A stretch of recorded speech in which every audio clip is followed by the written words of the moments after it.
Alors on va embrayer très très vite sur la deuxième présentation, mais juste avant, on va faire d'une petite annonce. Je vais appeler Cédric du POG qui va nous faire un petit point sur une conférence qui arrive bientôt qui s'appelle le Mobile IT. À toi Cédric. Bonsoir, donc je voulais faire deux choses très très rapides. Déjà vous dire qu'on a ici même, donc à l'Open World Forum, 2 conférences demain matin pour les développeurs. Une conférence sur introduction Android et une conférence sur Android Internals. C'est demain matin. La première est à 10h et la deuxième est à 11h. Voilà, ça c'est la première chose. Donc n'hésitez pas à venir, c'est le samedi. Il faut se lever pas trop tôt. La deuxième chose que je voulais dire, c'est que donc le POG est sponsorisé par Google pour organiser le village Android qui va avoir lieu donc, dans le cadre du salon Mobile IT Expo le 18, 19 et 20 octobre. Donc voilà, je vous invite à venir nous aider à l'organiser. On va normalement se faire construire un énorme droïde gonflable de 3 ou 4 mètres de haut. On va faire du bruit, on va parler donc d'Android, on va parler de développement, ce genre de choses. Donc, si vous voulez y participer, avec grand plaisir.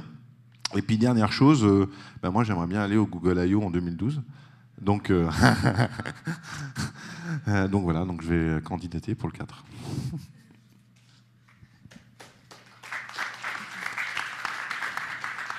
Tu iras, c'est pas moi qui gagne. On va embrayer tout de suite sur la deuxième présentation.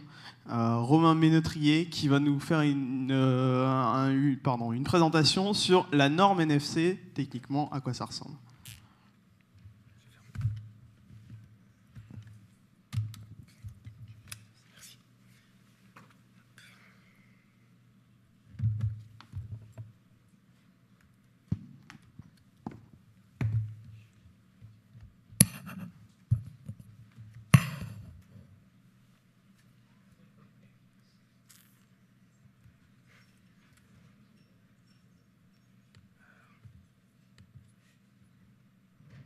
Bonjour à tous.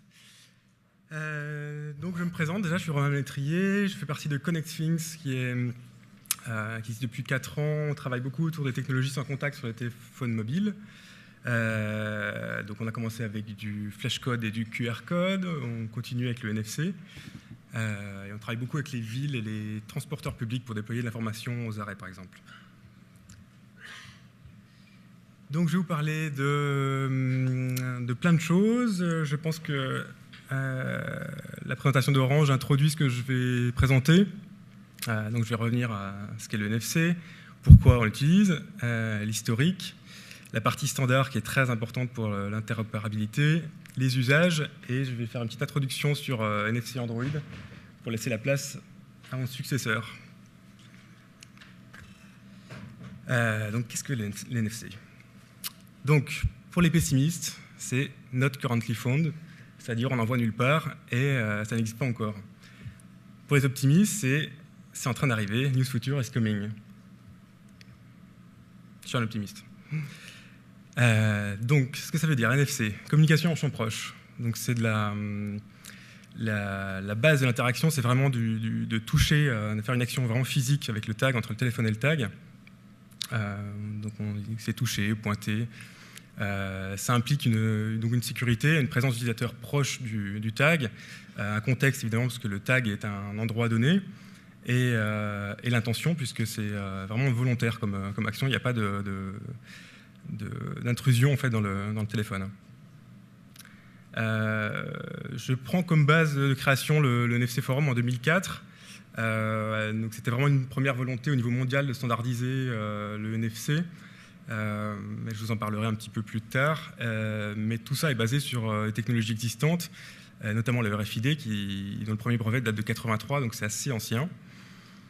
L'autre racine du NFC, c'est vraiment la smart card, donc vraiment carte à puce, ce que vous pouvez avoir dans vos cartes bancaires, dans vos cartes SIM, etc. Et c'est une technologie destinée dès le départ au téléphone portable. Donc l'utilisation, j'aurais bien vous présenter une vidéo, mais bon, je vais essayer déjà comme ça. Donc c'est vraiment, il n'y a pas de logiciel à ouvrir, il n'y a rien à faire de spécial, à part mettre son téléphone soit en mode veille, et on approche donc de la cible, ou du tag, etc. Et ça déclenche une action. Lecture d'informations, paiement, vous allez voir qu'il y a plein d'usages possibles. Éventuellement, il y a une petite confirmation à donner, mais c'est vraiment très très simple comme geste. Donc pourquoi s'y intéresser dès à présent? Donc déjà, vous avez peut-être un objet équipé. En effet, si vous avez une carte Navigo, si vous avez des cartes d'entreprise pour ouvrir les portes, aller au restaurant, ce genre de choses, vous avez déjà du NFC sans le savoir. Si vous avez un Nexus S, si vous avez un Galaxy S2 bientôt dans quelques semaines, un BlackBerry qui est en train de sortir aussi, un Nokia C7. Donc, il y a à peu près une vingtaine de modèles commercialisés, certains un peu plus confidentiellement que d'autres. Je reviens sur Orange qui commence à distribuer des cartes SIM aussi NFC, y compris sur les terminaux, je crois, non NFC. Confirmation. Et sur les PC portables Sony, il y a aussi un port qui s'appelle Felica, qui est une technologie NFC qui est présente sur les PC portables, qui est souvent cachée et pas activée, mais qui existe. Donc la deuxième chose, c'est qu'en effet, 2011, ça a été l'occasion de pas mal de déploiements. Là, je parle un peu de ce que je fais dans ma société, mais on déploie sur les arrêts de transport en commun à Nice, à Caen, à Marseille. Donc c'est vraiment, on commence à quitter le champ d'expérimentation pour vraiment déployer massivement les tags.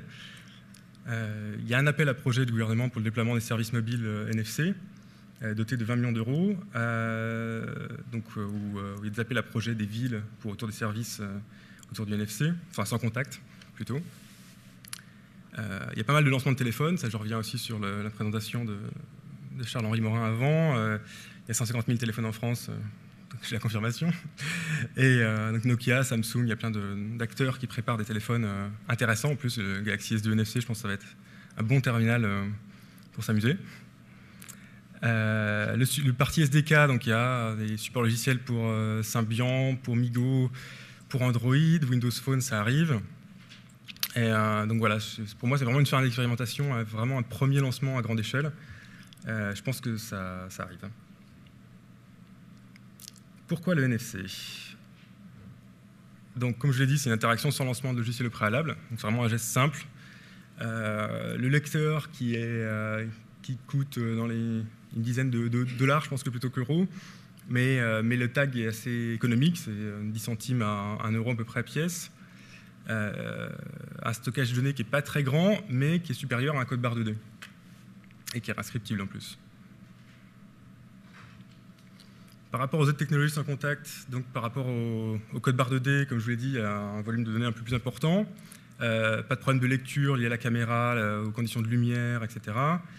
Et on peut réécrire évidemment les données.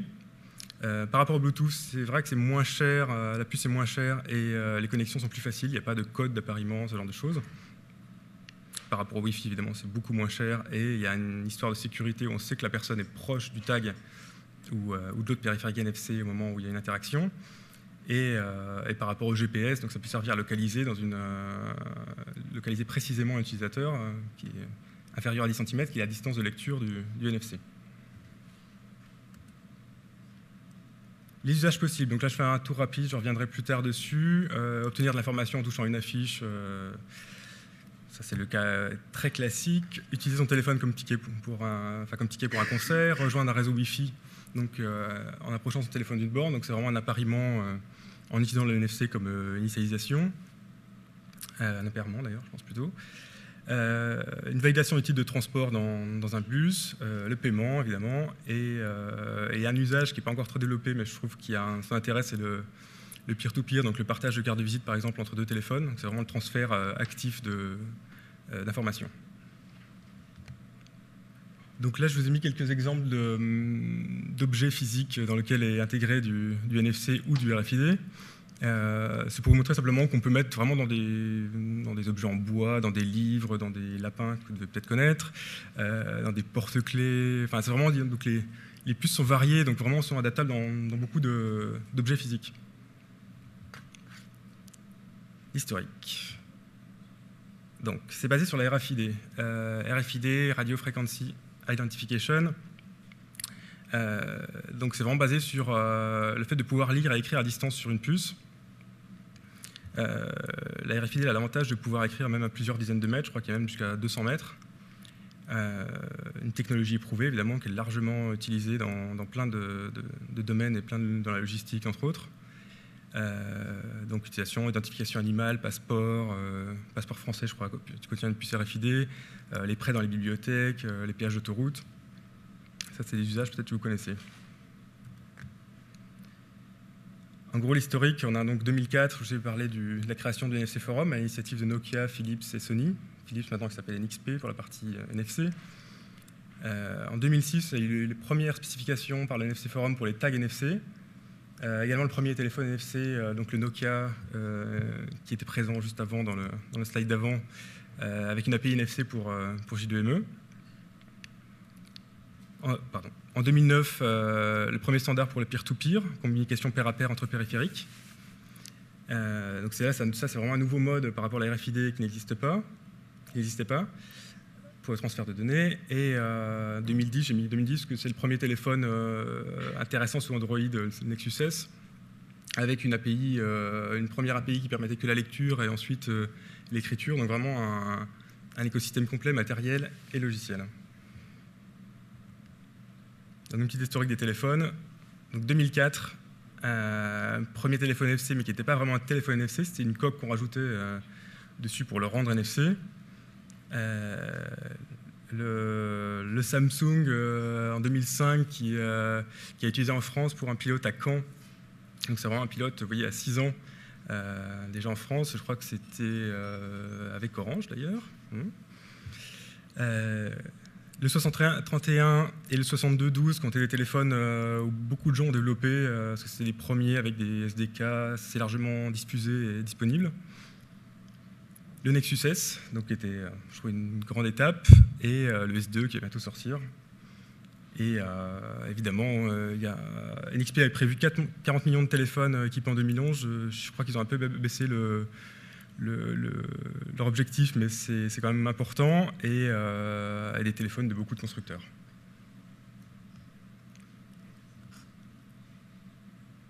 Alors le principe du tag RFID, donc c'est vraiment, vous le voyez un petit peu sur la photo, sur la droite, au milieu du carré, vous avez vraiment la petite puce qui fait à peu près 1 mm de diamètre, qui est vraiment petite.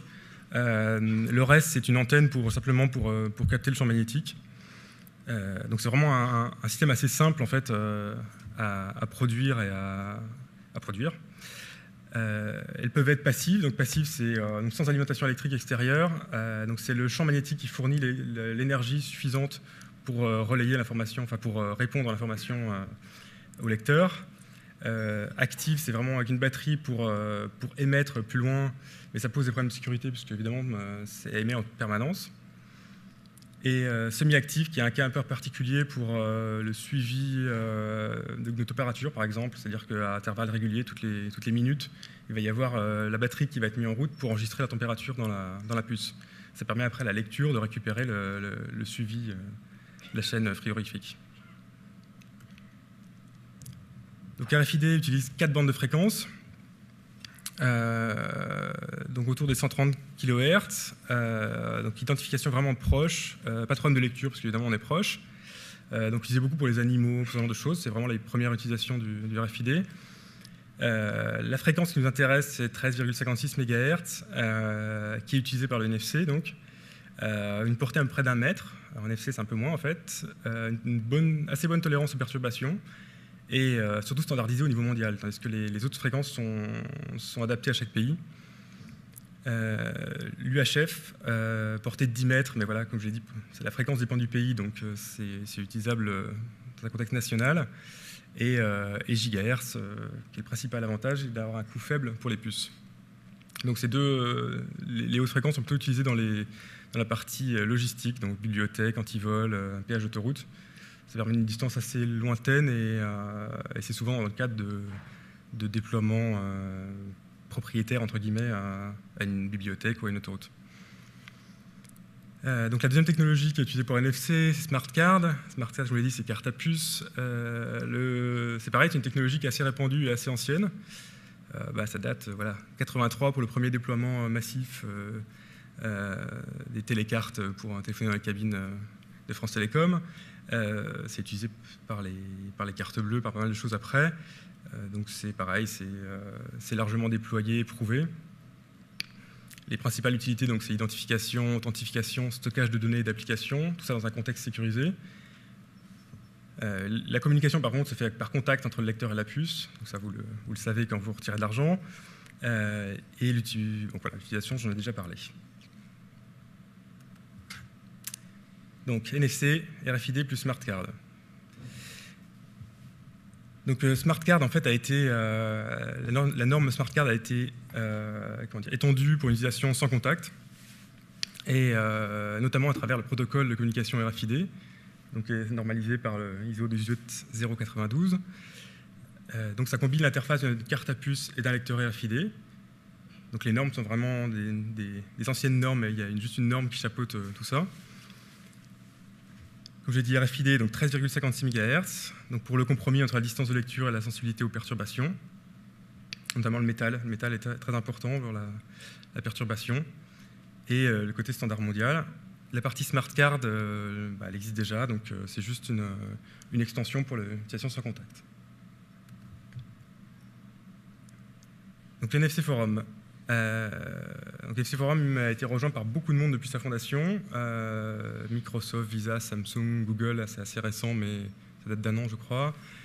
France Télécom, Texas Instruments, Inside Secure, qui est un fabricant de puces, PayPal, que vous connaissez. Donc la mission, c'est vraiment d'assurer l'interopérabilité entre tous les périphériques NFC. C'est vraiment important puisque c'est le fait d'être sûr qu'un tag marchera avec un téléphone et de ne pas déployer je parle de notre cas où on déploie dans les arrêts de bus. Le but, c'est d'avoir évidemment un tag qui est compatible avec tous les téléphones contenant une puce NFC et de développer l'écosystème. Donc il définit les standards et certifications pour les périphériques et services compatibles. Donc 3 modes de fonctionnement. Il y a 2 qui ont été cités dans la présentation précédente. Donc la lecture-écriture dans un tag, donc c'est semblable à la RFID, l'émulation de carte, donc l'utilisation plutôt d'une smart card, et le peer-to-peer, transfert pair à pair, qui est le 3e mode qui est apparu plus tard. Donc là, nous allons voir, en fait, par rapport aux spécifications, je vais rentrer un petit peu dans le détail, j'espère que je vais être clair et compréhensible. Donc la base, c'est la communication. Donc ISO 14443 et 18092, qui définit 3 types en fait, de tags, type A, type B et Felica. Felica est la norme Sony utilisée au Japon. Ensuite, je vais remonter un petit peu plus haut sur le type de puce. Il y a 4 types de puces, de format de stockage. Et ensuite, vraiment comment on enregistre les données, comment se construit un message en fait, NFC. La première partie communication, donc il y a 3 vitesses de débit, donc de 106 à 424 kbps par seconde. C'est pas énorme, mais ça suffit pour l'utilisation NFC. La portée théorique 10 cm, mais en pratique 4 cm, c'est déjà beaucoup, c'est déjà bien. Donc half duplex ou full duplex, évidemment gestion des corrections d'erreurs du protocole. Et donc je parle un peu de Felica aussi, Felica qui est différent de 14443, mais qui est compris dans les normes NFC Forum. Donc j'essaie dans une explication un peu plus technique de vous montrer la différence entre les type A et type B. Si vous travaillez un jour avec des gens qui ont besoin de NFC, ils vont souvent vous poser la question. Donc je trouvais que c'était important. Le type A, c'est une modulation sur donc 100% d'amplitude, où le bit d'information est calculé à partir du bit précédent. Donc j'ai essayé de mettre un petit exemple. Je ne sais pas si je peux pointer dessus. Non. Pour montrer, de toute façon je publierai la présentation pour que vous puissiez le voir en plus en détail. En gros, il y a le 1 est toujours codé de la même manière. C'est toujours une descente du signal à peu près aux 3/4 de la période. Et le 0 est codé différemment suivant s'il suit un 0 ou un 1. Sur la type B, c'est plus simple. L'information est encodée directement sur tout le cycle, mais c'est que 10% d'amplitude. En fait, dans Android, vous allez retrouver ça sur le type A s'appelait NFCA, la classe s'appelle NFCA, et le type B s'appelle NFCB. Donc je parle aussi de Felica. Felica, donc la troisième norme de communication standardisée par NFC Forum, mais qui n'est pas standardisée ISO. Elle est standardisée au Japon, mais pas au format mondial. En effet, elle est très utilisée au Japon. Nous, on la voit un peu moins en Europe, mais elle est supportée. Je parle aussi de ISO 15693, c'est les modes Vicinity. Donc c'est des tags qui ressemblent plus à des RFID, mais qu'on peut formater avec des messages NFC. Ça, c'est hors NFC Forum, mais c'est supporté par Android. Ça s'appelle NFCV sur Android.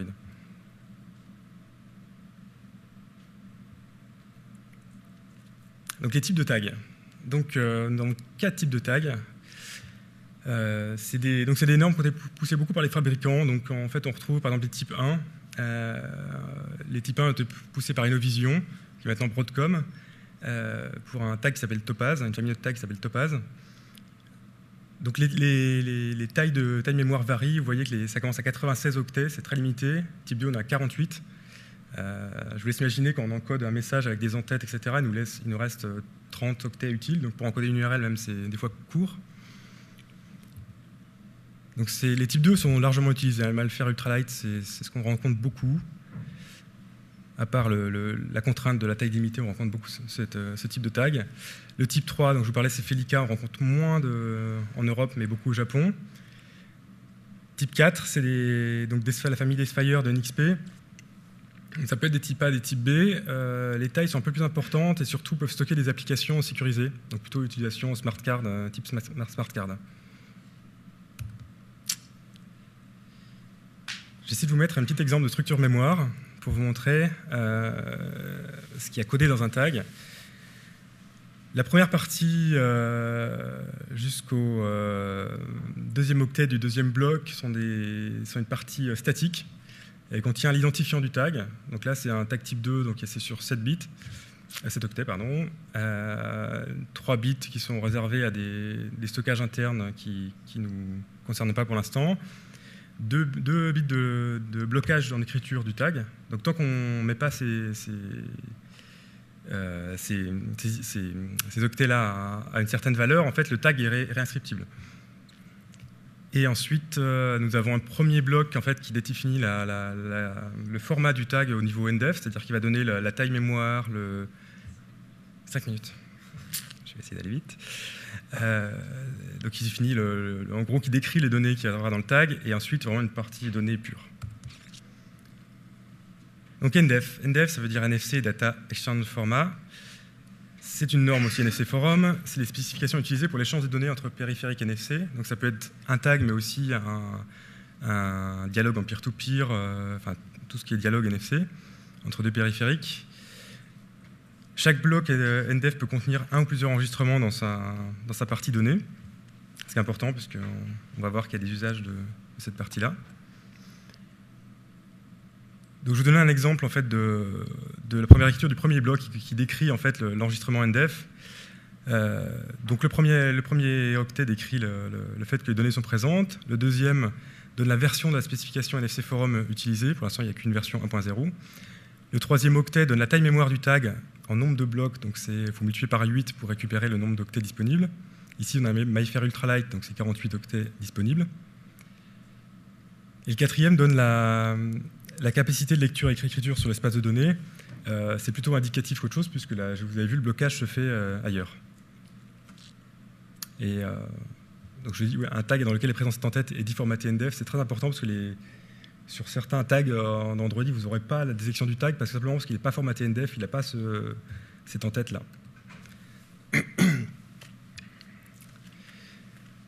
Je vais passer rapidement là-dessus. Le premier bloc, en fait, de 8 octets donne un en-tête décrivant l'enregistrement. Premier octet, début du message. Deuxième octet, fin du message. Donc s'il n'y en a qu'un, évidemment tous les deux sont à 1. Le troisième, c'est pour un enregistrement parcellaire, donc divisé en plusieurs morceaux. Le quatrième est largement utilisé, c'est pour simplifier en fait, les en-têtes. Le suivant, IL, c'est un identifiant qui est complètement optionnel, qui passe rarement utilisé.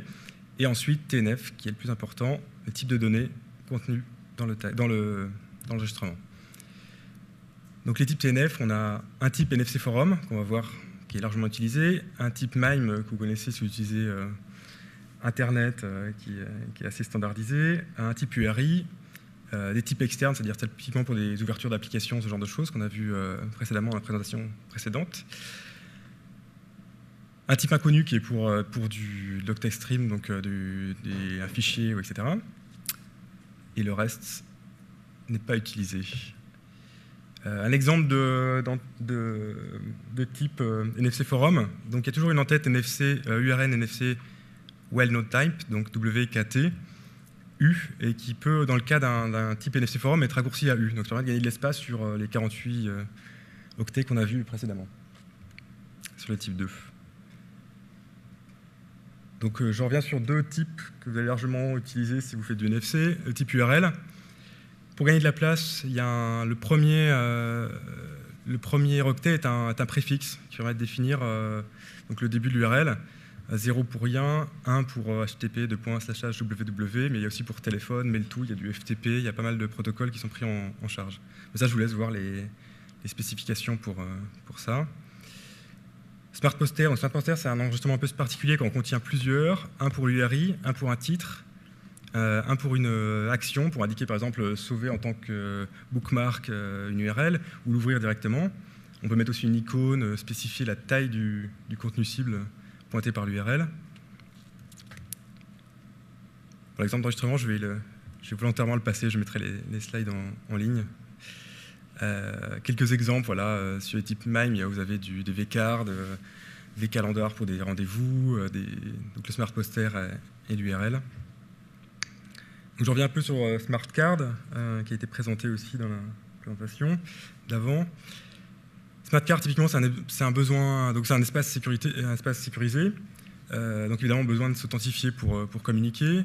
L'espace de stockage est souvent réduit, mais je crois qu'il va s'agrandir bientôt. Voilà. Mais pour l'instant, c'est plutôt limité vers 4 kilooctets. Plus ? Bon, je ne suis pas à jour. Moi, je rapproche le mode de certification à un certificat SSL où on a une autorité racine qui certifie en fait ces sous-applications. Donc dans le cas des SIM, évidemment, c'est l'opérateur mobile qui est l'autorité de certification. Donc c'est le rôle de TSM, donc Trusted Security Manager, que vous allez rencontrer si vous développez des cardlets. Donc le protocole, je l'ai dit, c'est le protocole 443.4 entre une applet et un lecteur. L'échange de messages se fait via PDU, donc c'est un format de message qui est une suite d'octets. La communication se fait toujours donc une commande, on reçoit une réponse. Donc il y a une enveloppe contenant, en gros, CLA, c'est un numéro, un identifiant d'application. INS, un byte d'instruction que vous allez prendre en charge dans la cardlet. Donc vous pouvez faire première commande 1, deuxième commande 2. Et la partie réponse, après, vous avez donc un champ data qui est présent ou pas, et sur 2 octets, un code de bonne réponse ou non. 1 minute, ça va être court, ça va être dur. Smart Card, donc c'est une applet. C'est souvent utilisé le standard Java Card. Il y a pas mal de documentation là-dessus sur Internet. Taille disponible, je l'ai dit, assez réduit. L'espace sur la Smart Card doit être partagé avec des autres applications. Je vous ai mis un petit exemple juste sur un compteur, donc avec une fonction d'incrémentation, une fonction de décrémentation et une fonction de lecture. Donc c'est assez simple, hein, c'est juste voilà, quand on reçoit une commande, on détermine si c'est une incrémentation, décrémentation, une lecture. Je vais faire rapidement les usages. Très rapidement. Ouais. La partie Smart Card, donc authentification, donc contrôle d'accès, je vous l'ai dit, ouverture de porte, ça peut être du suivi de tournée aussi pour nettoyage, ce genre de choses. Authentification sur un service ou un programme. L'avantage, c'est d'utiliser le téléphone quand même comme objet, c'est un objet personnel qu'on a toujours sur soi. Partie paiement, c'est passé, pas de monnaie, pas de file d'attente, c'est la promesse en tout cas. La partie ticket, utilisation de Smart Card aussi. L'accès à l'information, donc horaire temps réel sur un arrêt de bus, lecture vidéo-audio sur des cartels, donc enrichir vraiment l'information imprimée. Le déclenchement d'action, ça part de mode reader, donc un appel directement, un SMS aussi avec un message pré-rempli, un email, un déblocage de niveau secret dans un jeu comme Angry Birds l'a fait, une demande d'ajout d'amis sur un réseau social. La partie connexion aussi à un réseau, donc l'appairement, la connexion à un réseau Wi-Fi ou un appairement Bluetooth. Et la partie échange d'informations, donc échange de cartes de visite, synchronisation de niveau dans un jeu, et aussi la connexion mutuelle d'utilisateurs sur Facebook, Twitter, enfin réseau social. Voilà, juste rapidement, je vais faire 3 slides sur Android. Après, je passerai la main à mon successeur. Sur la partie peer-to-peer reader, donc les outils SDK Android classique, avec niveau 10, level 10. Tag et lecteur NFC, ça se trouve entre 1 et 5 € par tag. Un lecteur, c'est entre 40 et 100 €. Donc j'ai mis une liste de boutiques où vous pouvez trouver ça. Téléphone NFC, je vous ai dit, il y a le Nexus S, il coûte à peu près 500 €. Sinon, il y a un Galaxy S2 qui va sortir bientôt. Pour la partie émulation de cartes, donc je vous ai remis le même lien que Orange l'a indiqué. La partie développeur kit, donc pour avoir une carte SD avec un élément sécurisé, il y a une disponibilité sur Card Solutions Shop, et un lecteur NFC qui peut aussi servir à émuler des cartes, des smart cards. Sur Android, support NFC, donc mode Reader Writer est très bien supporté. La partie émulation de cartes, pour l'instant, ça se limite à émuler des tags NFC, donc vraiment juste contenir une information, pas de smart card. Mais ça va arriver. Donc besoin d'accès à l'élément sécurisé.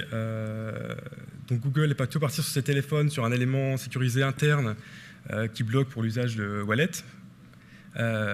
Sur la partie opérateur, on va voir c'est plutôt la SIM qui est utilisée. Donc on peut avoir plusieurs éléments sécurisés par téléphone, je pense que c'est assez important. La partie peer-to-peer, donc la partie peer-to-peer, c'est une version qui n'est pas normalisée NFC Forum, mais qui marche très bien pour l'émission et la réception de messages NDEF. Quelques exemples d'applications. Donc au début de l'année, il y en avait 2 sur l'Android Market. Maintenant, il y en a 135. Bientôt les vôtres, j'espère.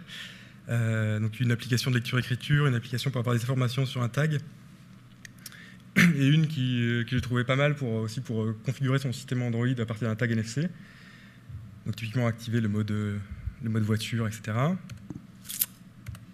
Et donc voilà, j'ai fini. Génial, merci. Pas dans les temps.